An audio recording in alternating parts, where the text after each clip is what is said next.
All right, it's assignment time. Yay, assignments. So, for your first assignment, after you get done with all the videos and everything else, you should have enough skill to be able to do this. And I have it in two different variations, a very easy task, especially for new users. You can do it in two different ways, and I'll show you the two different ways. I got an online and an offline version. So classroom version versus online version. So let's say you're an online student studying Photoshop, you can do this variation of method. You're all by yourself. The classroom version has to do with having more than one student do it. So you can work it as a team of two. So let's look at that one first.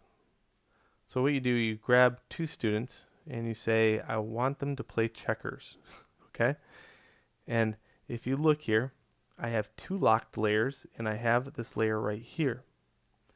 In order to play checkers, one of the things that I've noticed about students is if you get into a repeated thing, it becomes ingrained very quickly. And as long as you turn it into some kind of game, they learn even faster. So in order to, really play checkers, you'd have to know that you'd have to grab this object and then move it. Okay? Just like that. Very simple.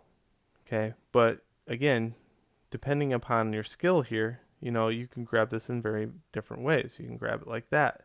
You'd have to know how to navigate in sometimes because just by grabbing it, if I have show transformation controls on, if I had to turn those off, it's easier to move it. These are things that I'm just giving you as hints. Whenever you get doubled, and if you play checkers enough, you know that, if you topple over or get over to the next side, you get a double. Well, you can always discard your chip for a double chip. Okay. You would also need to know how to duplicate that a little bit. So I'm not going to go into that because it's cheating at this point. You should be able to know how to duplicate an object onto the same layer. When you get done playing checkers, you and your opponent should have your checkerboard with the discarded information that should know who won the game, and you should still only have one layer. Okay. Feel free to utilize the rest of the layers. Let's say you want to make new layers for each checker.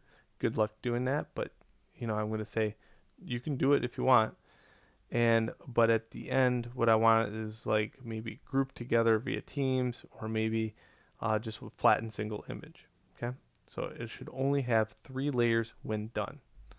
It could be either a group of layers or 3 layers. That's it. The other version for people that are online, what I did here is I just want you to take and move and copy this checker and set up your checkerboard. And there's a lot of skill in that too because you have to copy and move it all around.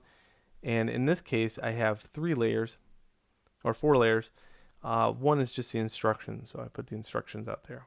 So this is the layer that should only exist. This is the one you should be manipulating. These other ones are just locked.